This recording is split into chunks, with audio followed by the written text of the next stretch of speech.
আরো জোরে বলে, এটার নাম হলো ইসলাম। এই ইসলাম পৃথিবীর মানুষের সকল সমস্যার সমাধান পেশ করেছে। সুবহানাল্লাহ। এক শ্রেণীর বুদ্ধিজীবী, তথাকথিত বুদ্ধিজীবী, তারা বলেন যে ইসলাম নারীকে ঠকিয়েছে, ইসলাম নারীকে পর্দার নাম করে তাদেরকে গৃহকোণে আবদ্ধ করে তাদের অধিকার থেকে বঞ্চিত করেছে। এ কথা কি ঠিক? এ কথা কি ঠিক? মোটেই ঠিক নয়। বরং ইসলাম মানুষের বর্ণ বৈষম্য দূরীকরণ, শ্রমিকদের অধিকার, অমুসলিম নাগরিকদের অধিকার, নারী এবং পুরুষের সম অধিকার, এ সব কিছু ইসলামের কালজয়ী আদর্শ। ইসলাম নারীকে পুরুষের সমান করে দিয়েছে। মানুষ হিসাবে আল্লাহর কাছে মানুষ হিসাবে পুরুষ এবং নারী সমান অধিকার রাখে। আল্লাহ তাআলা বলছেন, খালাকাকুম মিন নাফসিন ওয়াহিদাতিন ওয়া খালাকা মিনহা যাওজাহা। তোমাদেরকে আল্লাহ তাআলা সৃষ্টি করেছেন এবং তোমাদের থেকে তোমাদের জোড়া স্ত্রীদেরকে আল্লাহ তাআলা সৃষ্টি করেছেন। দুই একটি ক্ষেত্র ছাড়া নারীরা আল্লাহর কাছে পুরুষের সমান, এতে কোনো পার্থক্য নাই। প্রিয় ভাই সব, যে যুগে নারীর কোনো মর্যাদা ছিল না, কোনো সম্মান ছিল না, মেয়ে হয়ে জন্মগ্রহণ করাই ছিল অপরাধ, সেই যুগে নারীর সম্মান দিয়েছে কে? সেই মধ্যযুগের কথাই চিন্তা করুন।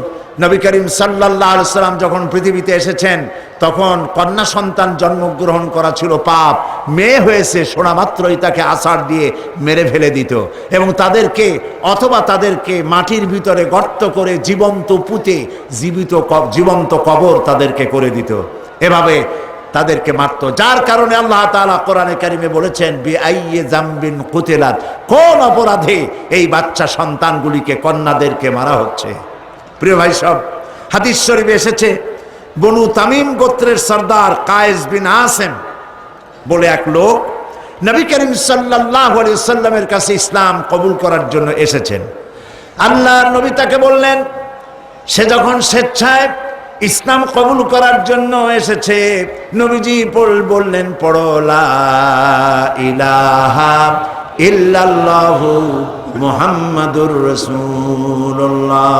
জোরে পড়েন, লা ইলাহা ইল্লাল্লাহ, লা ইলাহা ইল্লাল্লাহ, লা ইলাহা ইল্লাল্লাহু মুহাম্মাদুর রাসূলুল্লাহ। লোকটি কালেমা পড়ে সে কাঁদতেছিল। রাসূল প্রশ্ন করলেন, তুমি কাঁদছো কেন? লোকটি বলছে, আমি ইসলাম তো কবুল করেছি, কিন্তু আমি জীবনে যত গুনাহ করেছি তা কি ক্ষমা হয়েছে? আল্লাহর নবী বললেন, তুমি যখন মনে প্রাণে বিশ্বাস করে মুখে যখনই উচ্চারণ করেছো লা ইলাহা ইল্লাল্লাহু মুহাম্মাদুর রাসূলুল্লাহ, এই কালেমা উচ্চারণের সঙ্গে সঙ্গে আল্লাহ রাব্বুল আলামিন তোমার তামাম জিন্দেগীর গুনাহ খাতা মাফ করে দিয়েছেন। লোকটি তারপরেও কাঁদছে। রাসূল জিজ্ঞেস করলেন, এর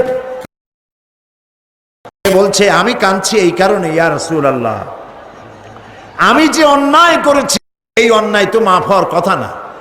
আমি আমার বিবেক দংশনে আমি কাঁদছি। কি অন্যায় করেছো? লোকটি বলল, ইয়া রাসূলুল্লাহ, আমার স্ত্রী ছিল গর্ভবতী, আমি তাকে গর্ভ অবস্থায় বাড়ি রেখে ব্যবসা করতে গেলাম। বহুদিন পর বাড়ি ফিরলাম, স্ত্রী আমাকে খবর দিল যে একটি মরা সন্তান হয়েছে, আমি তাকে ফেলে দিয়েছি। বাস, ঘটনা সেখানে শেষ। কিন্তু বছর 2-3 পরে আমি দেখতে পেলাম আমার ঘরের মধ্যে একটি সুন্দরী ফুটফুটি একটি মেয়ে দৌড়দৌড়ি করছে। আমি জিজ্ঞেস করলাম, বউ, এই মেয়েটি কার, কোত্থেকে এসেছে? বউ বলল, সেদিন মিথ্যে কথা বলেছিলাম, মেয়ে হয়েছে শুনলে তুমি মেরে ফেলবে, সেই জন্য আমি দূরের আত্মীয় বাড়িতে তাকে লালন পালন করেছি। আজ সে একটু বড় হয়েছে, আশা করি তুমি তাকে দেখলে পরে তুমি তাকে মারতে পারবে না। হে রাসূল, এই বাচ্চাকে দেখে আমি বুকের সাথে জড়ায় ধরলাম, আদর করলাম, এত সুন্দর মেয়ে আমার হয়েছে। কিন্তু কিছুদিন পরে আমার মাথায় জাহালাত চালা দিয়ে উঠলো। আমি ভাবলাম এই মেয়ে কিশোরী হবে, তরুণী হবে, যুবতী হবে, তারপরে তাকে তো বিয়ে দিতে হবে। আর বিয়ে দিলে পরে আমি হলাম এই এলাকার নেতা, আর এ আরেক জায়গায় বিয়ে দিলে সেই বাড়ির উঠান ঝাড় দেবে, রান্না করে খাওয়াবে, কাপড় চোপড় ধুয়ে দেবে, আমার তো আর ইজ্জত বাঁচবে না। আমি তখন বউকে বললাম, বউ আমার এই মেয়েটাকে একটু সাজায় দাও, একটু বেড়ায় নিয়েছি। মেয়েটাকে সাজায় দেওয়া হলো, আমি তাকে নিয়ে চললাম। বউ সরল বিশ্বাসে আমার কাছে দিয়ে দিল। আমি চলতে লাগলাম, আমি আগে যাই আর মেয়েটা পেছনে পড়ে যায়, আব্বা আব্বা করে দৌড়ায় কাছে আসে, আবার সামনে দৌড়িয়ে মেয়ে চলে যায়, আব্বা আব্বা করে আবার পেছনে এসে আমাকে জড়িয়ে ধরে। এমনি করতে করতে আমরা চলে গেলাম এক নির্জন পাহাড়িয়া এলাকায়। গিয়ে সেইখানে আমার চাদরের ভিতর থেকে আমি শাবল জাতীয় অস্ত্র বের করে মাটি খনন করতে লাগলাম। গর্ত খনন করছি, মাটি এসে আমার গায়ে লাগছে, আমি ঘেমে যাচ্ছি। মেয়েটা এসে আমার দাড়ি থেকে ধুলাবালি সরায়, আমার জামা থেকে ধুলাবালি সরায়, আর বলে, আব্বা তুমি এত কষ্ট করতেছো কেন? সে জানে না যে আমি তার জন্য কবর খনন করছি। যখন গর্ত খনন করা হয়েছে, এরপরে আমি মেয়েটার হাত পা বাঁধা শুরু করলাম। মেয়েটা বুঝতে পেরেছে যে আমি তাকে মেরে ফেলবো। মেয়ে আমার কেঁদে কেঁদে বলতে শুরু করলো, বাবা আমাকে মেরো না, আমি তোমাকে বাপ বলে তোমাকে সমাজে লজ্জা দিব না, শরম দিব না, আমাকে মেরো না। আমি তার কোনো কথাই শুনলাম না। মেয়েটাকে হাতে পায়ে বেঁধে গর্তের ভিতরে নিক্ষেপ করে দিলাম। মেয়ে চিৎকার করছে। আমি তখন একটা পাথর নিয়ে দুই হাত দিয়া পাথরটা উঁচু করে মেয়েটার বক্ষ লক্ষ্য করে পাথর ছুড়ে দিলাম। মেয়ের বুকটা ফেটে গেল, রক্ত ফিনকি দিয়া উঠলো উপরের দিকে, আর একটি মাত্র আওয়াজ শুনতে পেলাম, আব্বা।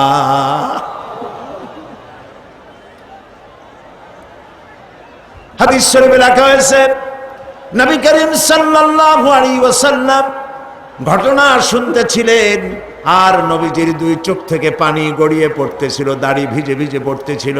রহমতের নবী বলতে লাগলেন, আহারে মানুষেও পারে এই রকম ব্যবহার করতে নিজের সন্তানের সাথে।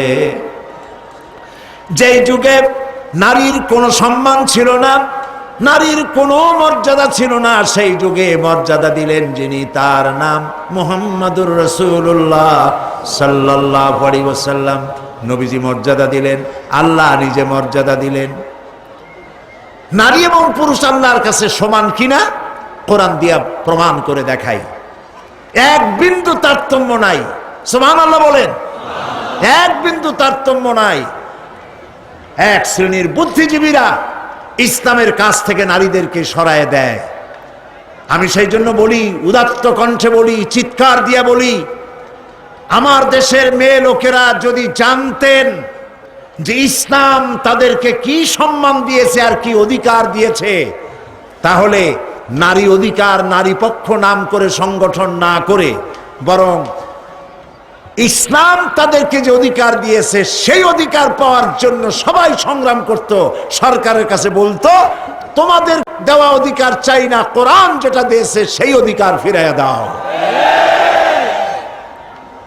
নারী এবং পুরুষ আল্লাহ সমান অধিকার দিয়েছেন। দেখুন কোরআন বলছে, ইন্নাল মুসলিমিনা ওয়াল মুসলিমাতি ওয়াল মুমিনিনা ওয়াল মুমিনাতি ওয়াল কানিতিনা ওয়াল কানিতাত। নিশ্চয়ই মুসলমান পুরুষ আর মুসলমান নারী, মুসলমান অনুগতকারী পুরুষ, অনুগত নারী, ওয়াস-সাদিকিনা ওয়াস-সাদিকাত, সত্যবাদী পুরুষ, সত্যবাদী নারী, ওয়াস-সাবিরিনা ওয়াস-সাবিরাত, ধৈর্যশীল পুরুষ, ধৈর্যশীলা নারী, ওয়াল খাশিঈনা ওয়াল খাশিআত, বিনীত পুরুষ এবং বিনীত নারী, ওয়াল মুতাসাদ্দিকিনা ওয়াল মুতাসাদ্দিকাত, দানশীল পুরুষ এবং দানশীলা নারী, ওয়াস-সাইমিনা ওয়াস-সাইমাত, রোজা পালনকারী পুরুষ, রোজা পালনকারিণী নারী, ওয়াল হাফিজিনা ফুরুজাহুম ওয়াল হাফিজাত, যৌনাঙ্গ হেফাজতকারী পুরুষ, যৌনাঙ্গ হেফাজতকারী মহিলা, ওয়ায-যাকিরিনাল্লাহা কাসীরান ওয়ায-যাকিরাত, আল্লাহর অধিক জিকিরকারী পুরুষ, আল্লাহর অধিক জিকিরকারী নারী। আ'আদ্দাল্লাহু লাহুম মাগফিরাতান ওয়া আজরান আযীমা। আল্লাহ তাআলা এদের জন্য রেখেছেন, আল্লাহ তাআলা তাদের জন্য প্রস্তুত রেখেছেন ক্ষমা, আল্লাহ তাদেরকে মাফ করে দিবেন এবং তাদের জন্য আজরে আজিম মহা পুরস্কার আল্লাহ তাআলা তাদেরকে দেবেন কিয়ামতের ময়দানে। সুবহানাল্লাহ বলতে ইচ্ছে করে না? তাহলে এখানে কি নারীকে বাদ দিয়ে কিছু বলা হয়েছে? কোনো কথা নারীকে বাদ দেওয়া হয়েছে? একটি কথাও বাদ দেওয়া হয় নাই। বরং একথা বলা হয় নাই পুরুষ বলে হজ করলে সওয়াব বেশি পাবে, মেয়ে লোক হজ করলে সওয়াব কম পাবে। রাত জেগে তাহাজ্জুদ পড়লে পুরুষেরা সওয়াব পাবে বেশি, মেয়ে লোকেরা সওয়াব পাবে খুবই কম মেয়ে লোক হওয়ার কারণে। এরকম আছে নাকি? দেখুন কোরআন, মান আমিলা সালিহান মিন যাকারিন আও উনসা ওয়া হুয়া মুমিনুন ফালানুহইয়ান্নাহু হায়াতান তাইয়্যিবাতান ওয়ালানাজজিয়ান্নাহুম আজরাহুম বিআহসানি মা কানু ইয়ামালুন। আল্লাহ রাব্বুল আলামিন বলেন, পুরুষ এবং নারী যারা ঈমানদার, ঈমান অবস্থায় তারা যারা পবিত্র জীবন যাপন করবে, আর যারা পবিত্র জীবন যাপন করবে পুরুষ হোক আর নারী হোক, আল্লাহ রাব্বুল আলামিন তাদেরকে কিয়ামতের দিন শ্রেষ্ঠ পুরস্কারে তাদেরকে ভূষিত করবেন।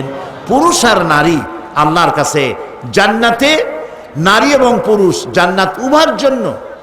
এখন একটি কথা বলে নারীদেরকে বিভ্রান্ত করা হয় যে পুরুষেরা 70টি করে হুর পাবে আর নারীরা তাদের ব্যাপারে কথা নাই। এই কথা বলে মেয়ে লোকদেরকে বলে যে কোরআন আল্লাহ নিজে মেয়ে লোকদেরকে ঠকাইছে। নাউযুবিল্লাহ। আল্লাহ পাক বলেছেন জান্নাতের মধ্যে আল্লাহ তাআলা যা চাইবে তাই দিবেন, মিম্মা ইয়াশতাহুন।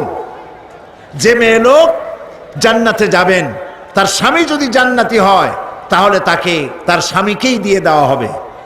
হুরের এক অর্থ, হুরের অনেক অর্থ আছে। এক অর্থ সাথী, এ সাথী বিপরীত লিঙ্গের যেমন পুরুষ পাবে, মেয়ে লোকও বিপরীত লিঙ্গের সাথী পাবে। এই জন্য কিয়ামতের দিনে জান্নাতের মধ্যে যদি স্বামী জান্নাতে না যায়, শুধু স্ত্রী জান্নাতে গেছে, আল্লাহ তার জন্য এক স্বামী, তার জোড়া আল্লাহ তৈরি করে দেবেন সেখানে। সুবহানাল্লাহি ওয়া বিহামদিহি। মিম্মা ইয়াশতাহুন, যা চাইবে তাই পাইবে। তাও আলহামদুলিল্লাহ বলবেন না? একজন বলছিল যে হুজুর, যা চাইবো তাই যদি পাওয়া যায় তাহলে আমার তো খুব হোক্কা খাওয়ার অভ্যাস আছে না, অনেকের বিড়ি সিগারেট খাওয়ার অভ্যাস, তা আমার তো খুব হোক্কা খাওয়ার অভ্যাস। তো কিয়ামতের দিন এটা কি আমরা আল্লাহ কি হোক্কা টোক্কা দেবে জান্নাতের মধ্যে চাইলে পরে? সে বুজুর্গ ব্যক্তি বলছেন যে দেখো ভাই, আল্লাহ একটা ওয়াদা করছেন যে জান্নাতে যা চাইবে তাই পাইবে। এখন যদি তুমি হোক্কা চাইয়ে বসো তাহলে তো আল্লাহ দিতেই হবে, যেহেতু তিনি ওয়াদা করেছেন। তবে একথা ঠিক, জান্নাতের এত ভালো ভালো নিয়ামত হইয়া পচা হোক্কা খাওয়ার নিয়ত তোমার মনে আসবে না, এটাও ঠিক। আল্লাহ রাব্বুল আলামিন মেয়ে, নারী এবং পুরুষ সৃষ্টি করে তাদের অধিকারকে প্রতিষ্ঠিত করেছেন। এক শ্রেণীর কবি সাহিত্যিকরা তারা নারী এবং পুরুষের মাঝে বিরাট দেওয়াল সৃষ্টি করেছেন এবং রীতিমতো অধিকার আদায়ের নামে পুরুষের বিরুদ্ধে যুদ্ধ ঘোষণার ব্যবস্থা করেছে। অথচ পুরুষ আর নারী পরস্পরের শত্রু নয়, বন্ধু। পুরুষ আর নারী পরস্পর কি? পুরুষ আর নারী পরস্পর কি? এ বন্ধুকে আমি বানাইলাম না। والمؤمنون والمؤمنات بعضهم أولياء بعض يأمرون بالمعروف وينهون عن المنكر। আল্লাহ পাক বলেন মোমেন পুরুষ আর মোমেনা নারী এরা পরস্পরের বন্ধু। এরা মানুষকে অন্যায় কাজ থেকে দুহাতে ফিরায় আর ভালো কাজের আদেশ করে।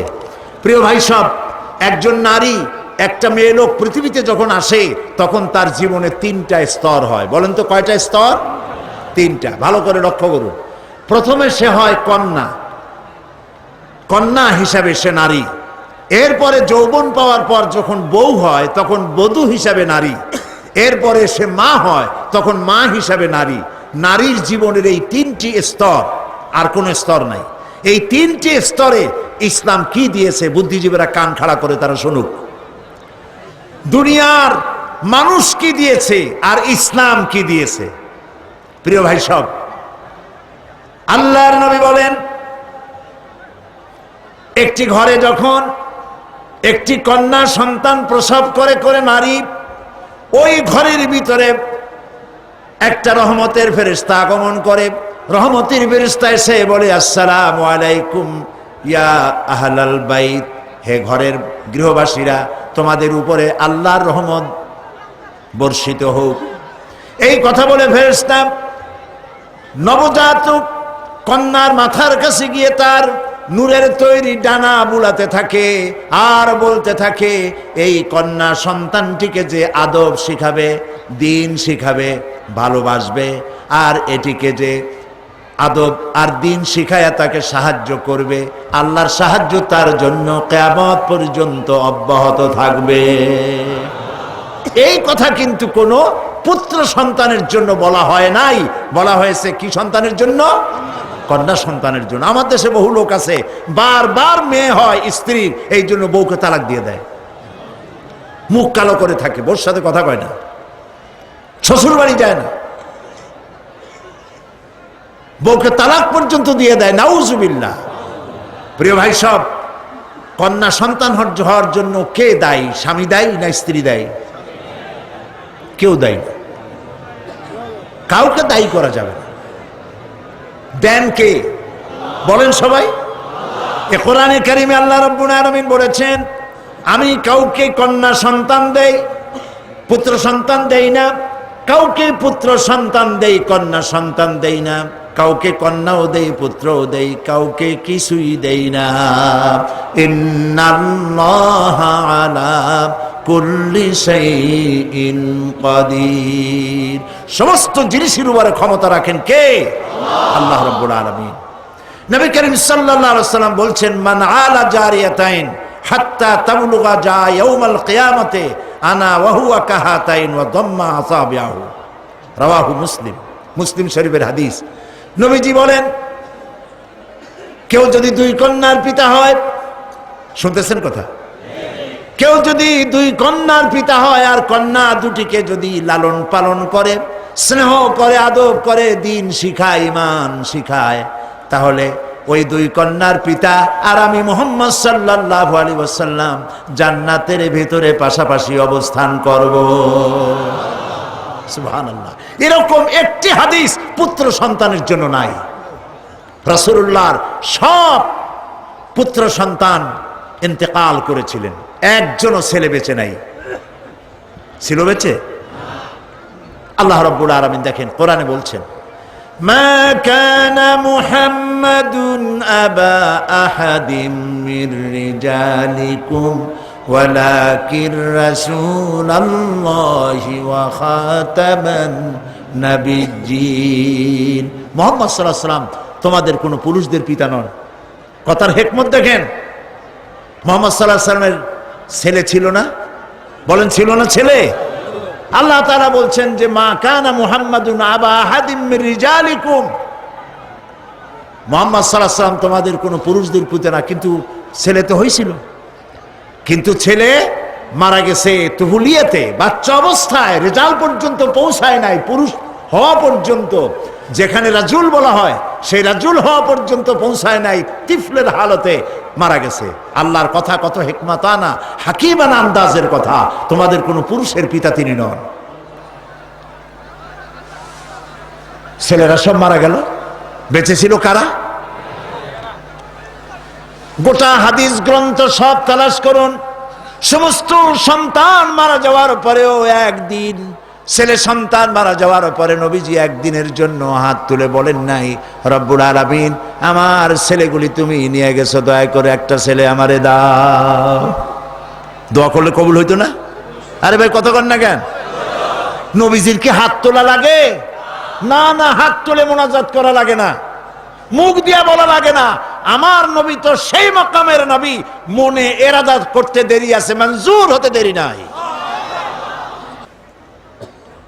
প্রিয় ভাই সব, নবী করিম সাল্লাল্লাহু আলাইহি ওয়াসাল্লাম নিজের কন্যাকে এত ভালোবাসতেন, কোন জায়গায় যাওয়ার সময় সকলের শেষে হযরত ফাতেমা রাদিয়াল্লাহু তাআলা আনহাকে বলে যেতেন, আর কোন দিক থেকে আসলে সকলের আগে হযরত ফাতেমার সঙ্গে তিনি দেখা করতেন, সবার আগে।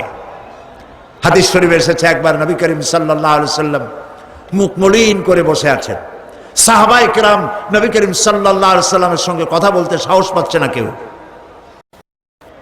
কিছুক্ষণ পরে তিনি উঠে গেলেন হযরত আলীর ঘরে। আরো কিছুক্ষণ পরে তিনি ঘর থেকে বেরিয়ে এলেন হাসি খুশি মেজাজ নিয়ে। সাহাবায়ে কেরাম ভরসা পেলেন, বললেন, ইয়া রাসূলুল্লাহ, আমরা তো কিছুই বুঝতে পারি নাই, কথা বলতেও সাহস পাই নাই, আপনার চেহারার অবস্থা এরকম ছিল, আমরা ভয় পেয়ে গেছি। আবার হযরত ফাতেমার ঘরের থেকে ফিরে এসে আপনার সুন্দর চেহারা, আবার হাসি খুশি হয়েছে, কারণ কি বুঝলাম না। নবী করিম সাল্লাল্লাহু আলাইহি সাল্লাম বলছেন, ওদের মধ্যে একটু মনোমালিন্য হচ্ছিল আর আমি খুব কষ্ট পাচ্ছিলাম। ওদের মধ্যে, বুঝতে পেরেছেন, হযরত ফাতেমা এবং আলীর মধ্যে। নবী করিম সাল্লাল্লাহু আলাইহি সাল্লাম বলছেন, আমি ভিতরে গেলাম, দুজনকে মিটমাট করে দিয়ে আসলাম, এখন তারা হাসি খুশি, আমার তাই খুশি ফিরে আসছে। ফাতেমাকে আমি ভালোবাসি, ফাতেমা আমার কলিজার টুকরা, ফাতেমা সে মুহাম্মদ সাল্লাল্লাহু আলাইহি সাল্লামকে কষ্ট দেয়। সুবহানাল্লাহ। প্রিয় ভাই সব, আল্লাহ তাআলা কন্যা হিসেবে নারীর এই মর্যাদা দিয়েছেন। এবার এই কন্যা আস্তে আস্তে বড় হয়ে বধূতে পরিণত হয়ে যায়। আর যখন বধূ হলো তখন আল্লাহ কি বলছেন দেখেন, ওয়ামিন আয়াতিহি আন খালাকা লাকুম মিন আনফুসিকুম আজওয়াজান লিতাসকুনু ইলাইহা ওয়া জাআলা বাইনাকুম মাওয়াদ্দাতান ওয়া রাহমা। আল্লাহ তাআলা বলেন, আল্লাহর অসংখ্য নিদর্শনের ভিতরেও এটাও নিদর্শন যে তিনি তোমাদের থেকে তোমাদের জোড়া, তোমাদের স্ত্রীদেরকে সৃষ্টি করেছেন এই জন্য, লিতাসকুনু ইলাইহা, যাতে করে তাদের কাছে তোমরা তোমাদের মনের প্রশান্তি খুঁজে পাও।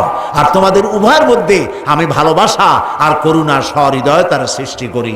লক্ষ্য করুন, এখানে আল্লাহ তাআলা বলছেন, ওয়া জাআলা বাইনাকুম মাওয়াদ্দা ওয়া রাহমা। প্রথমে ভালোবাসা, তারপরে দয়া। যখন এই ভালোবাসাটা আল্লাহ দিয়ে দিলেন, মনে করেন ছেলে হলো ঢাকার, মেয়ে হলো চট্টগ্রামের। চট্টগ্রামের মেয়ে শুটকি খুব পছন্দ করে, কিন্তু ঢাকার ছেলে শুটকি পছন্দ করে না। ঢাকার ছেলে বলে আমার কাপড় কোথায়, আর চিটাগাংয়ের মেয়ে বলে আর খড়ডে। এটা সমস্যা হয়ে গেল না? কথা তো মিলল না, ভাষায় মিল নাই, কথায় মিল নাই, রুচিতে মিল নাই। ঘন্টায় ঘন্টায় মারামারি হওয়ার কথা, কিন্তু মারামারি হয় না। ওয়া জাআলা বাইনাকুম মাওয়াদ্দা, আল্লাহ বলেন আমি ভালোবাসা সৃষ্টি করে দিছি। সুবহানাল্লাহ, কইতে ইচ্ছে করে না? এই ভালোবাসা হয় বিশেষ এক উদ্দেশ্যকে কেন্দ্র করে, এই ভালোবাসার সৃষ্টি হয়। জীবনের যখন যৌবনে ভাটা পড়ে, ওয়া জাআলা বাইনাকুম মাওয়াদ্দাতান ওয়া রাহমা, যখন ওই যৌবনকালটা চলে গেল, তারপরে আল্লাহ তাআলা বলছেন আমি রহমত সৃষ্টি করি, স্বামী স্ত্রীর মধ্যে করুণা, দয়া, মহব্বত সৃষ্টি করি। বুড়ার কাছে তখন বুড়ি অত্যন্ত প্রিয় হয়ে যায়, আর বুড়ির কাছেও বুড়ো না হলে আর চলে না। আমাদের কবি আল মাহমুদ ভাই বোধহয় নিশ্চয়ই বুঝতে পারেন, মরিচ পাকলে নাকি জাল হয় বেশি। সুতরাং আল্লাহ রাব্বুল আলামিন বলছেন, ওয়া জাআলা বাইনাকুম মাওয়াদ্দাতান ওয়া রাহমা, আমি প্রথমে ভালোবাসার সৃষ্টি করি, পরে উভয়ের মধ্যে করুণা আর সহৃদয়তার সৃষ্টি করে দিই। বুড়া ছাড়া বুড়ি চলে না, বুড়ি ছাড়া বুড়া চলে না। কে করেন? আরে ভাই জোরে কর না, কে করেন? যালিকুমুল্লাহু রাব্বুকুম, এই হচ্ছে আমাদের আল্লাহ, ইনি হচ্ছেন রব। এবং এই স্ত্রী বানিয়ে দিলেন তোমার, কলেমাকে সাক্ষী রেখে স্ত্রী তোমার জন্য হালাল হয়ে গেল, পুরুষের জন্য হালাল হলো। নবী করিম সাল্লাল্লাহু আলাইহি সাল্লাম বলেছেন, আল্লাহর আকাশের নিচে জমিনের উপরে খাদিজার মতো উত্তম মহিলা আর নাই। হযরত আয়েশা বলেন, নবীজি একদিন এক রাতে আমার কাছে ঘুমানো ছিলেন, আমি ঘুম থেকে জেগে দেখি নবীজি নাই। মনে মনে চিন্তা করলাম কোথায় গেলেন, বোধহয় অন্য কোনো স্ত্রীর ঘরে গেছেন। আমি চুপিসারে খোঁজ দিতে লাগলাম, কোনো ঘরে খবর পেলাম না। পরে দেখতে পেলাম রিয়াদুল জান্নার ভিতরে বসে নবীজি দুই হাত উঁচু করে কি যেন বলেন আর কান্দেন। আমি পিছনে গিয়ে হাত তুললাম, শুনতে পেলাম নবীজি মুনাজাত করতে করতে এক পর্যায়ে গিয়ে বলছেন, রব্বুল আলামিন কিয়ামতের ময়দানে যেদিন বাপ তার সন্তান হারায় ফেলবে, মা তার সন্তান হারিয়ে ফেলবে, সন্তান মায়ের চিনবে না, ওই দিন ওই কঠিন হাসরের ময়দানে আমি যেন আমার খাদিজারে হারায় না যাই। মোনাজাত শেষে হযরত আয়েশা বলছেন, ইয়া রাসূলুল্লাহ, এই একটা বুড়ির বিয়ে করছিলেন, 25 বছর বয়সে, 40 বছরের বুড়ি, এই বুড়ির কথা এখনো আপনার মনে জাগে? এর থেকে ভালো কুমারী মেয়ে তো আপনি বিবাহ করেছেন। নবীজির মুখখানা মলিন হয়ে গেল। আল্লাহর নবী বলেন, আয়েশা, খাদিজা সম্পর্কে এমন কথা জীবনে কোনোদিন তুমি আমার সামনে আর এরকম বলো না। কারণ হলো, তোমরা সবাই আমার সুদিনের স্ত্রী, আর খাদিজা আমার এমন সময়ের স্ত্রী যখন মক্কা নগরীতে মুহাম্মদের পা রাখার জায়গা ছিল না। সমস্ত সম্পদ উজাড় করে দিয়েছে আমার জন্য, ইসলামের জন্য। না খেয়ে থেকেছে রাতের পর রাত, দিনের পর দিন। আরবের সব থেকে ধনশালিনী নারী, সমস্ত সম্পদ উজাড় করে দিয়েছেন আল্লাহর দ্বীনের জন্য। হযরত আয়েশা বলেন, আমাদের ঘরের ভিতরে তেমন গোশত রান্না বান্না খুবই কম হতো, আপেটা অনাহারে অর্ধাহারে আমাদের দিন চলতো। যেদিন কোনো ভাগ্যক্রমে কোনো গোশত আসতো অথবা কোনো ছাগল দুম্বা জবাও হতো, নবীজি গোশতগুলি ভাগ করে স্ত্রীদের ঘরে ঘরে দিয়া নিজে একটা পটলার ভিতরে কয়েক টুকরা গোশত নিয়ে মদিনার রাস্তায় ঘুরে বেড়াতেন। খাদিজার কোনো বান্ধবী পাওয়া যায় নাকি? খাদিজার কোনো আত্মীয়া, কোনো বান্ধবী পাওয়া যায় নাকি? প্রিয় ভাই সাহেব, নবী করিম সাল্লাল্লাহু আলাইহি ওয়াসাল্লাম স্ত্রীদেরকে ভালোবাসতেন। হাদিস থেকে শোনাচ্ছি, হযরত আয়েশা কুমারী মেয়ে, তাকে বিয়ে করেছেন নবী করিম সাল্লাল্লাহু আলাইহি ওয়াসাল্লাম। গভীর রাত, চাঁদনি রাত, আধো আধো জ্যোৎস্না প্লাবিত রাত, নবীজি বলছেন, আয়েশা চলো আমরা একটু পায়চারি করে আসি। মরুভূমির ভিতরে গিয়ে বললেন, ওই যে একটা জিনিস দেখা যায়, চলো তো দৌড় মারি, কে আগে যায় দেখা যায়। বিশ্বনবী স্ত্রীর মনোরঞ্জনের জন্য দৌড় প্রতিযোগিতা করতেছেন, তাও সুবহানাল্লাহ করতে ইচ্ছে করে না। দৌড়াইয়া হযরত আয়েশা রাদিয়াল্লাহু তাআলা আনহা তিনি আগে চলে গেলেন, রাসূলুল্লাহ পিছনে পড়ে গেলেন। হযরত আয়েশা খুব আনন্দ করলেন, দেখলেন আপনি কিন্তু দৌড়ে আমার সাথে পারলেন না। বাস এর কয়েক বছর পর আরেকদিন এইভাবে দৌড়ের প্রতিযোগিতা হলো রাতের বেলায়। আজকে হযরত আয়েশা বলছেন, ওই দিনের তুলনায় আমার শরীরটা স্থূল হয়ে গেছে, আমি একটু মুটিয়ে গেছি। দৌড়াইয়া আমি পিছনে পড়ে গেলাম, রাসূল আগে উঠে গেলেন।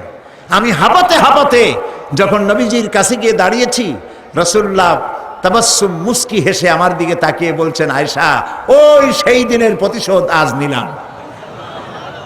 সুবহানাল্লাহ, সুবহানাল্লাহ। কিসের ইউরোপ, কিসের আমেরিকা, ইসলামী সভ্যতার জুতার কাছেও দাঁড়াতে পারবে না তারা। ওরা আজকে কি বলে, বিশ্ব কি দিবস, নারী দিবস পালন করে। বিশ্ব নারী দিবস, বিশ্ব মাতৃ দিবস, বিশ্ব ভালোবাসা দিবস। বিশ্ব ভালোবাসা দিবস ওদের দরকার, যাদের সারা বছরে কোনো ভালোবাসা নাই, তাদের জন্য একটা দিন ভালোবাসার বনিতা করা লাগে। আমার লাগে না, কারণ আমার জন্মই হয়েছে ভালোবাসার মধ্য দিয়ে। আর দ্বীন ওয়ান নাসিহা, ইসলাম মানেই হলো ভালোবাসা। সুবহানাল্লাহ কও। ইসলাম মানেই হচ্ছে ভালোবাসা। প্রিয় ভাই সব, আল্লাহ রাব্বুল আলামিন নারীর অধিকার দিয়েছে, কোরআন দিয়েছে, হাদিস দিয়েছে। বুক ভরে বলেন আলহামদুলিল্লাহ। প্রিয় ভাই সব, ইসলাম দিয়েছে নারীর অধিকার। রাসূলুল্লাহ বলছেন, আদ-দুনিয়া কুল্লুহা মাতাউন ওয়া খায়রুল মাতাইদ দুনিয়া ইমরাতুস সালিহা। এই পৃথিবীর সব কিছু হলো সম্পদ, তার মধ্যে শ্রেষ্ঠ সম্পদ হচ্ছে সালেহা, নেককারিনী, সতীসাধ্যী নারী। আলহামদুলিল্লাহ বললেন।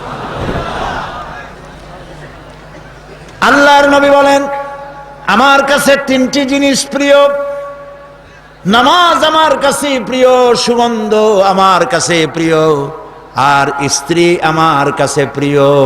সুবহানাল্লাহ, এই তিনটি জিনিস আমার কাছে প্রিয়। আপনার স্ত্রীকে আপনি তো এই জন্য তাকে সম্মান করবেন, ভালোবাসবেন, অনেক কারণ আছে।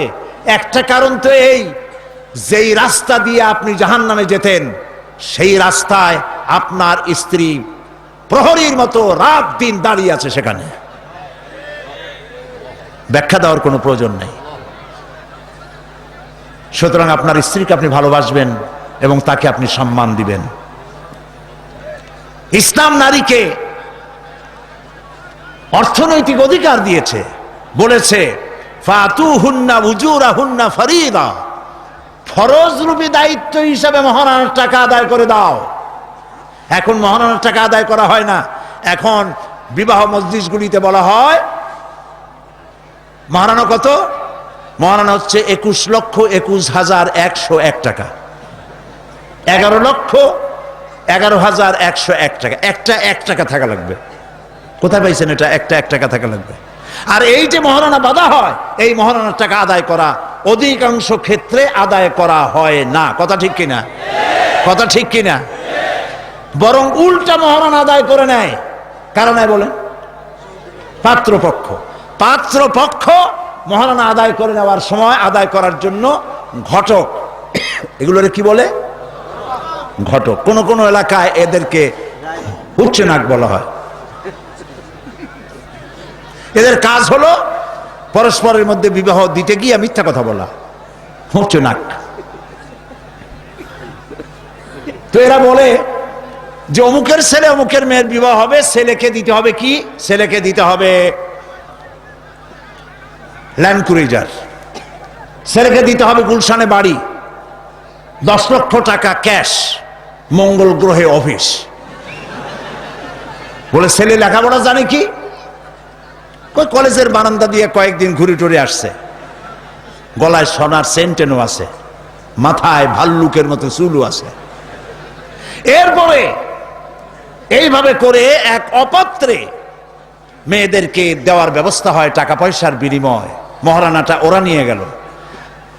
বিবাহে যদি উপহার দেয় শ্বশুর, শ্বশুর পক্ষ, পাত্র কি বলে কন্যা পক্ষ, পাত্রপক্ষকে যদি সোনা দেয়, দানা দেয়, টাকা দেয়, সব জায়েজ আছে, সুন্নত। কিন্তু চাইয়া নেওয়া যাবে না, দাবি করে নেওয়া, ডিমান্ড করে নেওয়ার নামই হলো যৌতুক। এটার নাম কি? চট্টগ্রামে কি বলে? যৌতুক।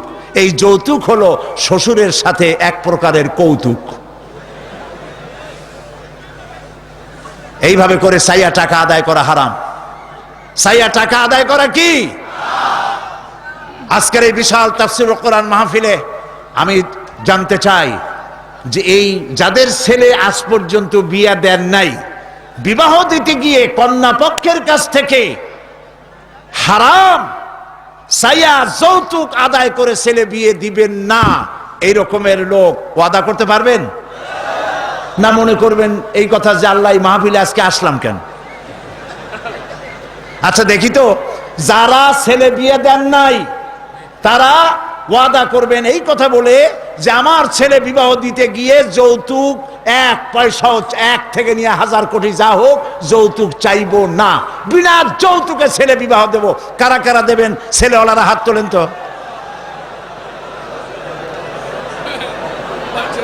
ও মাশাআল্লাহ, বাচ্চা পোলাপান হাত উঠেছি কি কামে? তোমরা তো মা ভাও নাই এখন। হাত নামান। জি, ভবিষ্যতে হাত নামান, হাত নামান। আলহামদুলিল্লাহ বলেন। যৌতুক এক সামাজিক ব্যাধি, এই ব্যাধি বন্ধ করতে হবে এবং চট্টগ্রাম থেকেই এটার আন্দোলন শুরু হবে ইনশাআল্লাহ। বলেন ইনশাআল্লাহ। প্রিয় ভাই, সব যারা বিবাহ করে নাই সেসব যুবকদের বিবাহ করা লাগবে কিনা? লাগবে কিনা? হ্যাঁ, ফুর্তি হয়ে একটু জোরেই বলতেছে লাগবে। এই বিবাহ করতে গেলে শ্বশুর যদি ঘড়ি দেয় বলবা আলহামদুলিল্লাহ, যদি শেরওয়ানি দেয় আলহামদুলিল্লাহ, যদি কিছু না দেয় নাউজুবিল্লাহ, নাকি?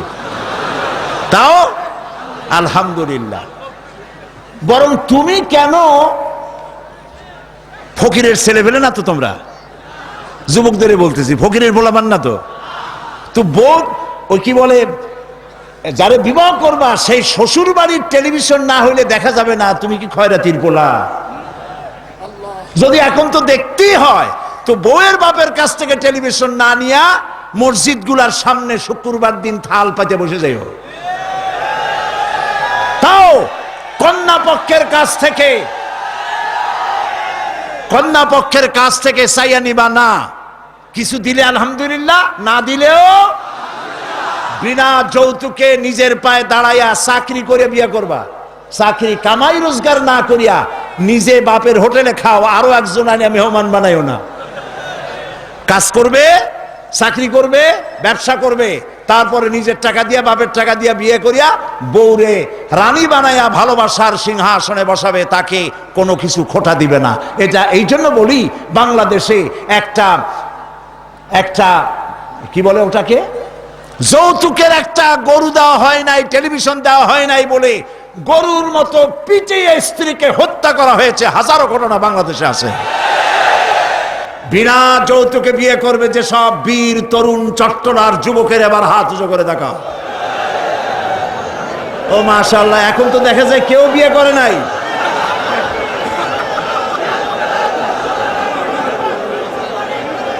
আচ্ছা, হাত নামান। প্রিয় ভাই সব, তাহলে একটি বড় রকমের অপরাধ থেকে চট্টগ্রামকে মুক্ত করার জন্য আন্দোলন শুরু করা হলো। বলেন আলহামদুলিল্লাহ।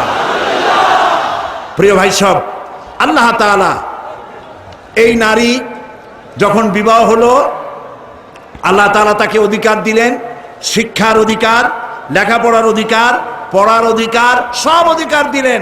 এরপরে দিলেন তাকে মা বানায় দিলেন। কদিন পরে কি হয়ে গেল? মা হয়ে গেল। সুবহানাল্লাহ।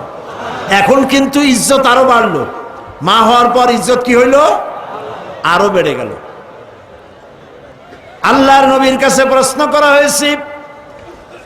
এক সাহাবী এসে বলছেন, সালা রাজুলুন ইয়া রাসূলুল্লাহ মান আহাক্কুন নাস বিহুসনি সাহাবাতি ক্বালা উম্মুক ক্বালা সুম্মা মান ক্বালা উম্মুক ক্বালা সুম্মা মান ক্বালা উম্মুক ক্বালা সুম্মা মান ক্বালা আবুক। সুবহানাল্লাহ। একজন এসে নবীজির কাছে প্রশ্ন করলেন, ইয়া রাসূলুল্লাহ, মানুষের ভিতরে আমি কার যত্ন করব, কার খেদমত করব, কার সাথে ভালো ব্যবহার করব, আমার কাছে সব থেকে ভালো ব্যবহার কে পেতে পারে? নবীজি বললেন, তোমার মা। সাহাবী প্রশ্ন করলেন, তারপরে কে? রাসূলুল্লাহ বললেন, তোমার মা। তারপরে কে? তোমার মা। তারপরে কে? তোমার পিতা। পিতার চাইতে মায়ের মর্যাদা আল্লাহ পাক কয় গুণ বাড়ালেন? সবাই বলেন কয় গুণ? 3 গুণ আল্লাহ বাড়ায় দিলেন। আল্লাহ রাব্বুল আলামিন কোরআনে কারীমের ভিতরে বলেছেন, ওয়াকাদা রাব্বুকা আল্লা তা'বুদু ইল্লা ইয়াহু ওয়া বিল ওয়ালিদাইনি ইহসানা। তোমার রবের পক্ষ থেকে চূড়ান্ত ফয়সালা হয়েছে যে আল্লাহর ইবাদত করার পর মা বাপের ইহসান করবে। সুবহানাল্লাহ। আর আমার দেশের লোকেরা কি করে লক্ষ্য করতেছেন আপনারা? আল্লাহ বলেন কি আর বান্দারা করে কি? আল্লাহ বলছেন মা বাপের খেদমত করো। আমার ইবাদতের পরে আল্লাহর পরেই স্থান কার? চিল্লায় বলেন। আমাদের লোকেরা বোঝে না, না বুঝা চলে যায় ভালো কোনো খাবার, ভালো কোনো ফল কোনো হযরত, কোনো পীর সাহেবের দরবারে নিয়ে হাজির করলে, হ্যাঁ দেন, পীর সাহেবকে হাদিয়া দিবেন, দেন, কিন্তু আগে দিবেন মায়েরে। আপনার কাছে, সন্তানের কাছে সব থেকে বড় পীর হচ্ছে মা। বলেন সব থেকে বড় পীর কে? মা আর বাবা। মা আর এই দুজন হচ্ছে আপনার কাছে সব থেকে বড় পীর। পীর সাহেবের দোয়া কবুল হবে কি হবে না?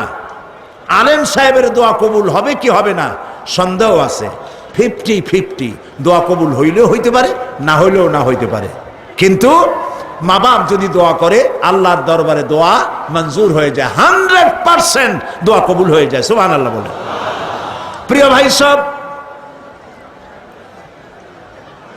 আল্লাহ রাব্বুল আলামিনের নবী বলেন, মা বাবা যখন দোয়া করে সন্তানের জন্যে, যখন দোয়া করে, বন্দুক দিয়া গুলি করলে সেই গুলি তার লক্ষ্য বস্তুর কাছে যেতে যত না দেরি হয়, মা বাপের দোয়া বা বদদোয়া আল্লাহর দরবারে থেকে দ্রুত গতিতে চলে যায়।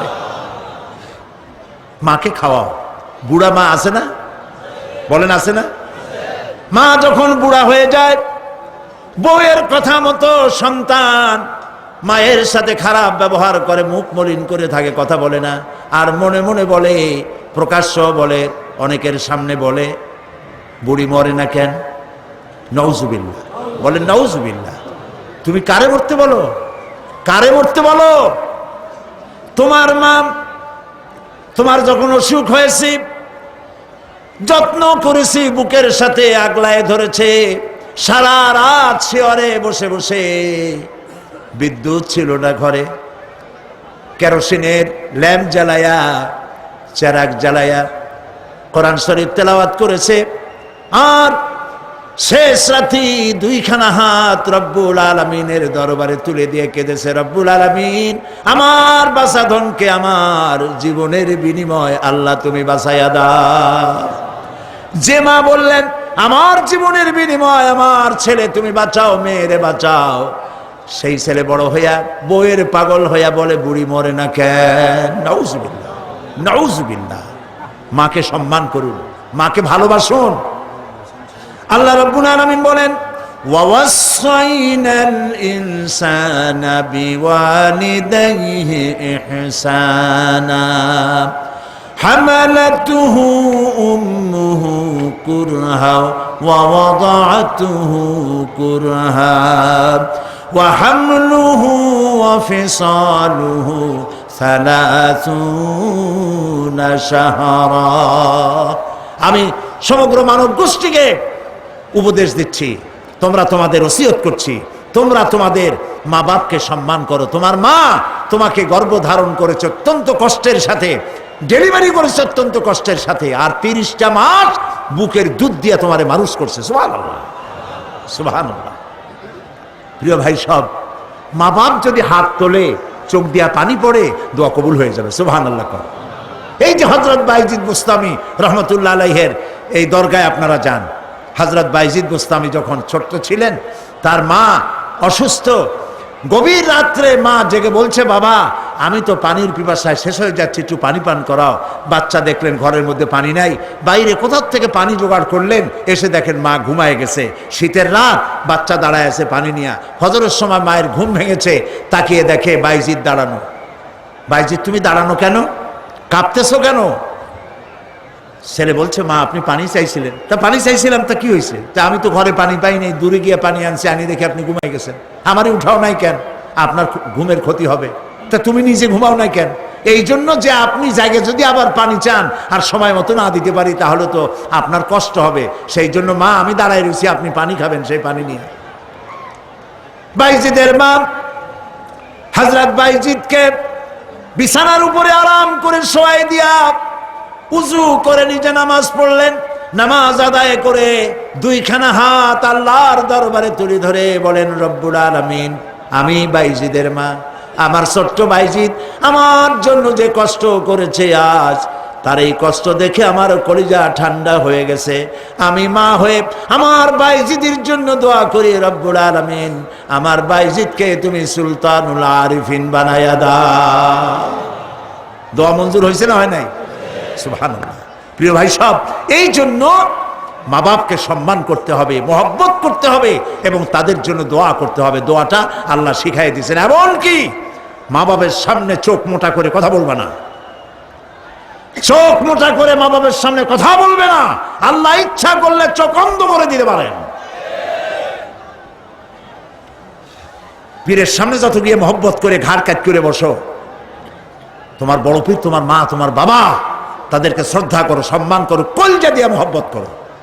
মা বাপকে একটা কথা বিশ্বাস করুন, মনে রাখেন, মা বাপকে যে যত বেশি সম্মান করবে, মহব্বত করবে, মর্যাদা দেবে, তার জীবনে সম্মানের আর রুজির কোনো অভাব হবে না, হবে না, হবে না। আল্লাহ তাআলা বাড়ায় দেবেন। সুবহানাল্লাহ। আল্লাহ দোয়া শিখাই দিচ্ছেন, বান্দারে মা বাবার সামনে শক্ত করে কথা কইস না, ওয়াকুল লাহুমা কাওলান কারীমা, মা বাবার সাথে সম্মান সূচক কথা বলো, আর আমার কাছে দোয়া করো। কি বলে?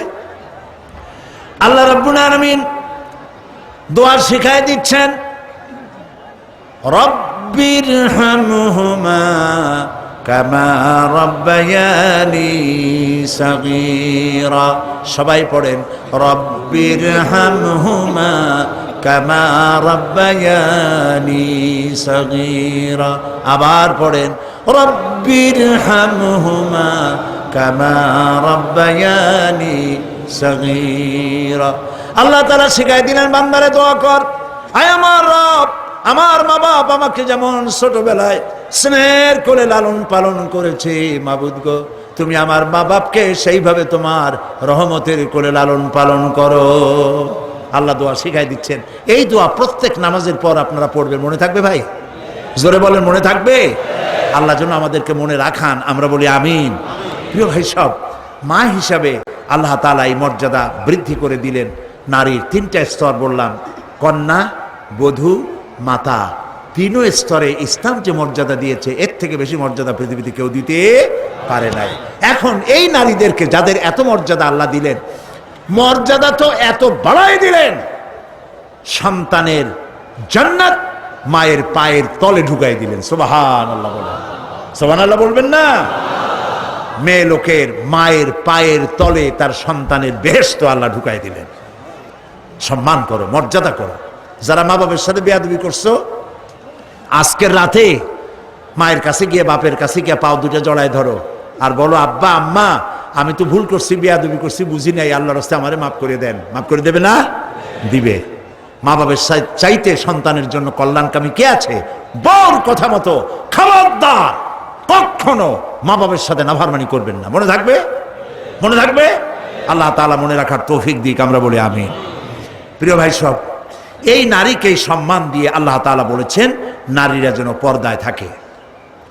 কুল লিল মুমিনাতি ইয়াগুদুদনা মিন আবসারিহিন। মেয়ে লোকদেরকে বলা হয়েছে, মুমিনা নারী তোমরা তোমাদের চক্ষুকে পর পুরুষ থেকে নিম্নগামী করে রাখো। ওয়াহফাজনা ফুরুজাহুন্না, আর তোমাদের যৌনাঙ্গ সমূহ এগুলিকে তোমরা হেফাজতে রাখো, এগুলি লজ্জাস্থান সমূহ হেফাজতে রাখো, যা মানুষকে দেখিও না। ওয়াকারনা ফি বুয়ুতিকুন্না ওয়ালা তাবাররাজনা তাবাররুজাল জাহিলিয়াতিল উলা, আর তোমরা তোমাদের ঘরের মধ্যে থাকো ওই জাহিলিয়াতের যুগে যে ধরনের সাজসজ্জা করে রাস্তায় বেরোতো, ঠাক ঠমক করত, রূপচর্চা করত মানুষের সামনে, পরপুরুষের সামনে, জাহিলি যুগের মতো তোমরা বেরিও না। কে বলতেছেন? আল্লাহ বলতেছেন, আল্লাহ পাক বলছেন ওয়াকারনা ফি বুয়ুতিকুন্না, ঘরের মধ্যে থাকো। এই ঘরের মধ্যে থাকার অর্থ কিন্তু এই নয় যে ঘরের মধ্যে পড়ে থাকো, লেখাপড়া করো না, চাকরি বাকরি করো না, এটা কিন্তু নয়। বরং নবী করিম সাল্লাল্লাহু আলাইহি সাল্লামের যুগে মহিলা সাহাবীরা ব্যবসা করেছেন। কেউ আতরের ব্যবসা করেছেন, কেউ ফলের ব্যবসা করেছেন, কেউ খেজুরের ব্যবসা করেছেন, এবং এই মহিলারা নার্সের দায়িত্ব পালন করেছেন। যুদ্ধাহত সৈন্যদেরকে নার্সিং করেছেন, যুদ্ধের ময়দানে তারা কাজ করেছেন। কাজী ঘরের মধ্যে থাকো, তার অর্থ হলো ঘরের মধ্যে যে পরিবেশটা থাকে পর্দার পরিবেশ, যখন বাইরে যাবে তখনও এই পর্দার পরিবেশটা নিয়ে যাবে। যখন বাইরে যাবে বোরখাটা পরে যাইও, বোরখাটা পরলে ওইটা একটা ঘরের মতো, বোরখার দরজাও আছে, জানালাও আছে, আছে না?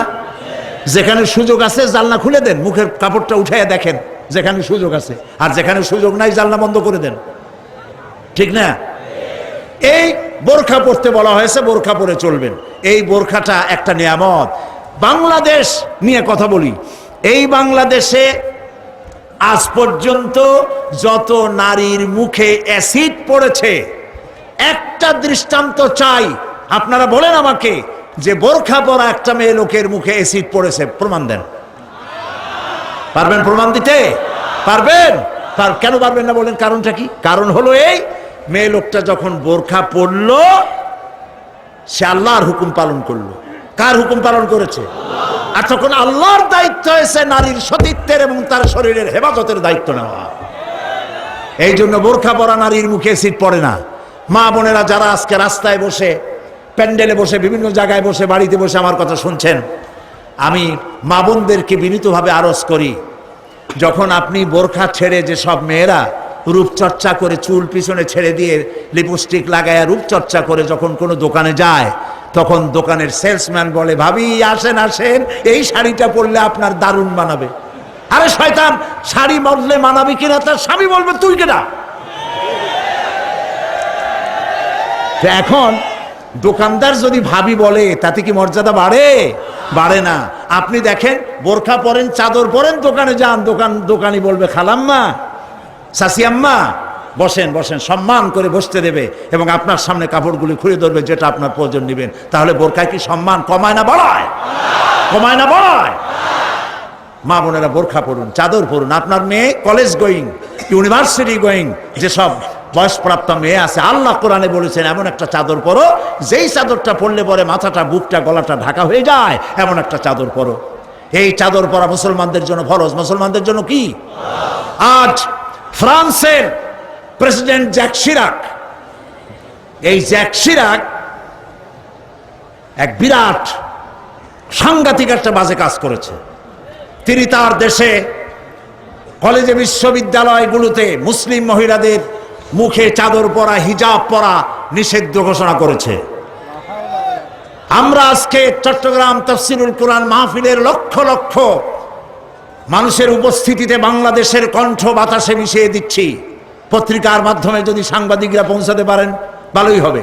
অনেক ভালো ভালো সাংবাদিক আছে যারা মাহফিল এখানের মধ্যে সীমাবদ্ধ থাকে না, তাদের লেখার মাধ্যমে এই চট্টগ্রাম তাফসীরের মাহফিল ছড়িয়ে যায় গোটা বাংলাদেশ তথা বিশ্বের বিভিন্ন জায়গায়। ওই সব সাংবাদিকদেরকে ধন্যবাদ জানাই আর প্রাণ খুলে দোয়া করি, আল্লাহ এদের কলমকে আরো শানিত বানিয়ে দাও। আপনারা আমাদের কথা লেখেন, আমরা জ্যাক শিরাককে বলছি, আপনি যে কাজটি করতেছেন এটা আপনি প্রেসিডেন্ট হয়ে, ইউরোপের একটি বড় রকমের রাষ্ট্রের প্রেসিডেন্ট হয়ে মানবাধিকার লঙ্ঘন করেছেন। মুসলমানদের পর্দা বন্ধ করার কোন এখতিয়ার আপনার নয়, যেমন আপনার এখতিয়ার নাই কোন পাদ্রীর লম্বা জামা অথবা ক্রসকে নামিয়ে ফেলার জন্য। আপনি বলতে পারেন, পারে বলতে? রবিবার দিন গির্জায় যেতে বন্ধ করতে পারেন? রবিবার দিন গির্জায় যাওয়া যেমন তার ধর্মীয় কাজ, গলার ভিতরে ক্রস লাগানো যেমন তার ধর্মীয় কাজ, আমার মুসলমান মেয়েদের পর্দা করা, হিজাব করা তেমন আল্লাহর নির্দেশিত কাজ। আমরা গোটা বাংলাদেশের পক্ষ থেকে, এই মাহফিলের পক্ষ থেকে জ্যাক শিরাককে নিন্দা জানাই এই কাজের জন্য। আমরা আহ্বান জানাবো, পৃথিবীর মধ্যে কোন রাষ্ট্র যা করে নাই আপনি সেই খারাপ দৃষ্টান্ত করে আপনার কপালকে খারাপ করবেন না। প্রিয় ভাই সব, নারীর জন্য আল্লাহ পর্দা করেছেন, আর এই পর্দা হলো তাদের জন্য নিয়ামত। সেই নিয়ামত তারা ধারণ করবেন, আল্লাহ তাআলা তাহলে সন্তানগুলো ভালো বানাই দিবেন। কোন আলহামদুলিল্লাহ, বলেন আলহামদুলিল্লাহ। আচ্ছা বলেন, মৃগনাভি কস্তুরী ছাগলের পেটে হয় না হরিণের পেটে হয়? হরিণের পেটে হয়। হরিণ থাকে কোথায়? গাছের মধ্যে পর্দার আড়ালে।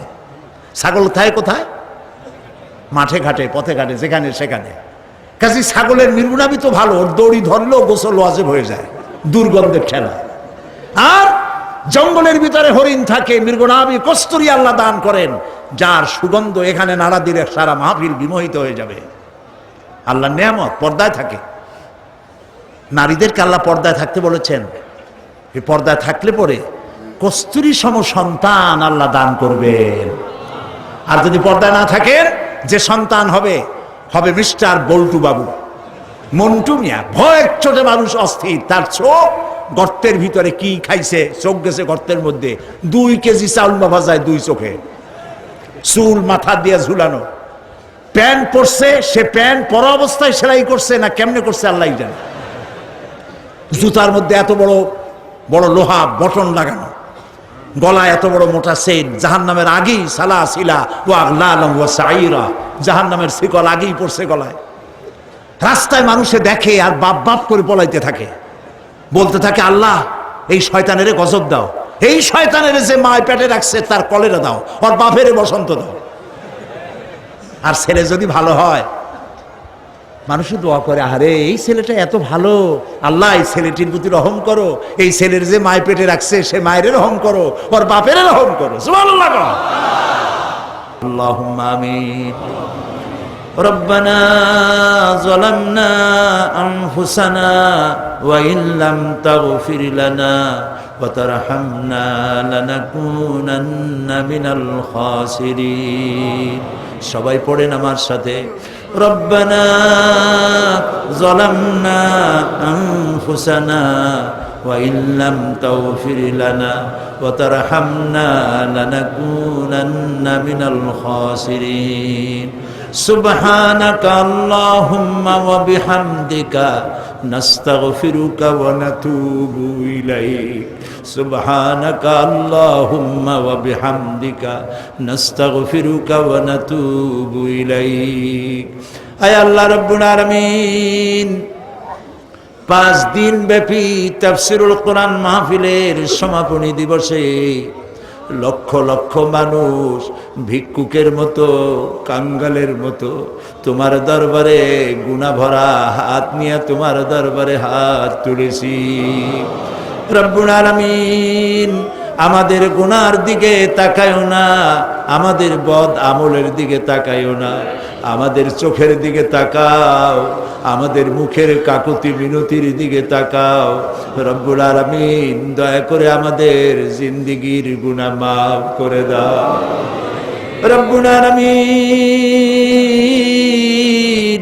সারা জীবন গুনাহ করে করে জীবনটাকে বরবাদ করে দিয়েছি বাবু গুনার কথা মনে হলে লজ্জায় মাথা নিচু হয়ে যায় কারণ তুমি আমাদেরকে মেহেরবানি করেছো আর আমরা করেছি নাফরমানি তুমি করেছো মেহেরবানি আমরা করেছি নাফরমানি রব্বুল আলামিন দুনিয়ায় এমন কোন পাপ নাই যা কম বেশি আমরা করি নাই মাবুদ গো দয়া করে আমাদেরকে মাফ করে দাও আয় আল্লাহ রব্বুল আলামিন এই মাহফিলের ভিতরে জিনাকার থাকতে পারে জুয়ারি থাকতে পারে মদখোর থাকতে পারে খুনি থাকতে পারে ডাকাত থাকতে পারে ঘুষখোর সুদখোর থাকতে পারে আল্লাহ তাআলা এটাও তো ঠিক যে ধরনের পাপীর মধ্যে ভালো মানুষও আছে আয় আল্লাহ তাআলা আমাদের মতো গুনাহগারের চেহারা দেখলে পরে তোমার গোসা হতে পারে সেজন্য তুমি তোমার নেক বান্দাদের যাদেরকে পছন্দ হয় আল্লাহ তুমি দয়া করে আজ সকলের মধ্যে আমাদের মতো খারাপ মানুষগুলিও চালাইয়া না রব্বুল আলামিন আমরা জানি ধান বিক্রি করতে গেলে ধানের সাথে তুষগুলিও বিক্রি হয়ে যায় চিটা বিক্রি হয়ে যায় বেগুনগুলি তরকারিগুলি বিক্রি করতে গিয়া পোকা বেগুনগুলিও বিক্রি হয়ে যায় মাবুদ গো আজ এই মাহফিলের ভিতরে গুনাহগার আমরা যারা আছি ভালো মানুষগুলোর সাথে আমাদেরকেও চালাইয়া দাও রব্বানা তাকাব্বাল মিন্না ইন্নাকা আনতাস সামিউল আলিম ওয়া তুব আলাইনা ইন্নাকা আনতাত তাওয়াবুর রহিম سبحان ربك رب العزة عما يصفون وسلام على المرسلين والحمد لله رب العالمين واجعل آخر كلامنا عند الموت لا إله إلا الله محمد رسول الله السلام عليكم ورحمة الله